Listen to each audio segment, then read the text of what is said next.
ফার্স্টে ওয়ার্নিং দিয়ে নিচ্ছি, এটা কিন্তু যার যার রিস্কে দেখবেন, কারণ এত মজার মজার খাওয়া যে কেউ কিন্তু লোভ সামলাতে পারবে না। আমার অ্যাটেন্ড করা ফার্স্ট হিন্দু ওয়েডিংয়ে আমি কি কি খেলাম সেই সব কিছু আপনাদের সাথে শেয়ার করব। তো ফার্স্টে আমরা চলে যাই বউকে দেখতে, গিয়ে দেখি যে বউ ফটোশ্যুট করছে। আমরা কিন্তু রিসেপশনে গিয়েছি, আমরা ছেলে পক্ষ থেকে গিয়েছি, কিন্তু ছেলেকে দেখতে পাইনি আর তাকে গ্রিটও করতে পারিনি।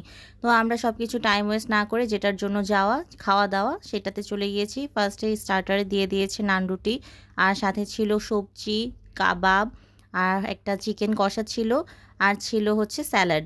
আর আমি খুব মজা করে খাচ্ছি, এত মজা ছিল বলার বাইরে। সবজিটা তো খুব মজা। আর দেখতে না দেখতে তারপর দিয়ে দিয়েছে আমার ফেভারিট বিয়ে বাড়ির কাচ্চি। আমার কাছে পার্সোনালি মনে হয় যত জায়গার কাচ্চি খাই না কেন, বিয়ে বাড়ির কাচ্চির উপর কোনো কাচ্চির টেস্ট হতে পারে না। আর এই কাচ্চির যে আলুগুলা থাকে, এই সফট সফট আলু, সফট সফট মাটনের পিসগুলা, ও মাই গড, এত মজা ছিল এটা। আমার দেখে আবার লোভ লাগতেছে। আমি খুব খুব তৃপ্তি করে খাইছি। আর সাথে সাথে দেখতেছিলাম যে আশেপাশে মানুষ আমাকে দেখছে যে আমি ক্যামেরার সামনে নিয়ে খাচ্ছি। তো একটু একটু করে তাদেরও হাসতেছি, খাচ্ছি এভাবে এভাবে। তারপর পেট অনেক ভরে যায়, আমি আর জর্দা খেতে পাই না। ডেজার্টের জর্দা ছিল, তো আমার হাজব্যান্ডকে জিজ্ঞেস করি তুমি রিভিউ দাও যে কেমন হলো। তো ও বললো যে অনেক মজা ছিল। তারপর লাস্টলি আমরা খাওয়া দাওয়া শেষ করে পান দিয়ে তারপর আমাদের খাওয়ার পর্বটা শেষ হয়। আমি পান খাই না, বাসার সবাই বাকিরা খেয়েছিল। আর তারপর এভাবে শেষ হয়ে গেল। বাই।